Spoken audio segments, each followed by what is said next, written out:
வரதமாநதி அணை பூங்காக்கள்,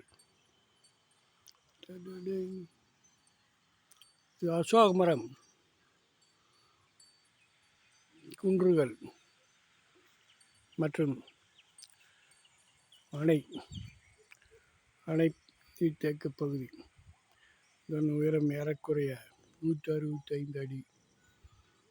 அங்கு பல விளையாட்டு பொருட்கள் உள்ளன.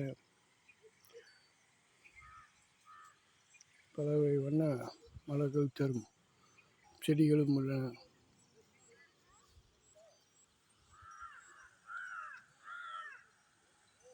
ரோஸ் கலரில் பூக்கள் உள்ளன. நீர்வீழ்ச்சி உள்ளது மற்றும் பல வகையான பொழுதுபோக்கு அம்சங்களும் உள்ளன.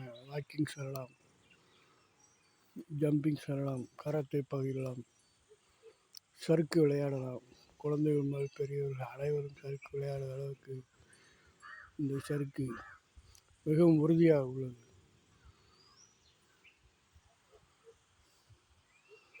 மாடுகள் மேய்கின்றன. இதில் ஷூட்டிங் எடுப்பதற்கு இது ஒரு அருமையான இடமாகும். ஏற்கனவே பல படங்களிலும் இது வந்துள்ளது. இருந்தாலும் புதுவகையாக படம் எடுப்பவர்கள் அல்லது யூடியூப்பில் நிகழ்ச்சிகள் எடுப்பவர்கள் இங்கு வந்து படம் எடுக்குமாறு கேட்டுக்கொள்கிறேன். அதுவும் தேவைப்பட்டால் வந்து எடுக்குமாறு கேட்டுக்கொள்கிறேன். தேவையில்லை என்றால் விட்டுவிடுங்கள். எழில் கொஞ்சும் இந்த வரதமாநதி அணை பழனியிலிருந்து 8 கிலோமீட்டர் தொலைவில் உள்ளது. இதன் அருகிலேயே கொடைக்கானலும் உள்ளது. அதாவது பழனியிலிருந்து 65 கிலோமீட்டரில் கொடைக்கானல் உள்ளது. இது பழனியிலிருந்து 8 கிலோமீட்டர் தொலைவில் அமைந்துள்ளது. அப்படியானால் இது பழனியிலிருந்து 8 கிலோமீட்டர் தொலைவும் கொடைக்கானலிலிருந்து 57 கிலோமீட்டர் தொலைவிலும் உள்ளது. ஆகவே இயற்கையை ரசிப்பவர்கள் வாழ்நாளில் இங்கு ஒரு முறையாக வந்து இயற்கையை தரிசித்து மகிழுமாறு கேட்டுக்கொள்கிறேன். மேலும் இவ்வளவு தாவரங்கள் இருக்கும் பொழுது இங்கு அதிகப்படியான ஆக்சிஜன் உற்பத்தியாகும், அதாவது பிராணவாயு உற்பத்தியாகும். ஆகவே நீங்கள் வந்தால் உடல் சம்பந்தமான நோய்கள் தீர வாய்ப்பு அதிகம். அதேபோல் இதயம் நன்கு இயங்கும்.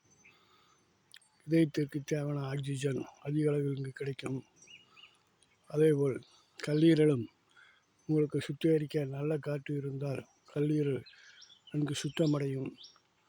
மொத்தத்தில் இது உடலுக்கும் நல்லது, நமது கண்கவர் பார்வைக்கும் நல்லது. ஆகவே இங்கு வந்து உடல் நலத்தை பேணுமாறும் சுற்றுலா தலத்தை தரிசிக்குமாறும் அன்புடன் கேட்டுக்கொள்கிறோம்.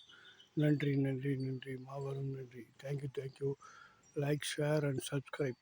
Thank you again and again for watching. Thank you. All the best.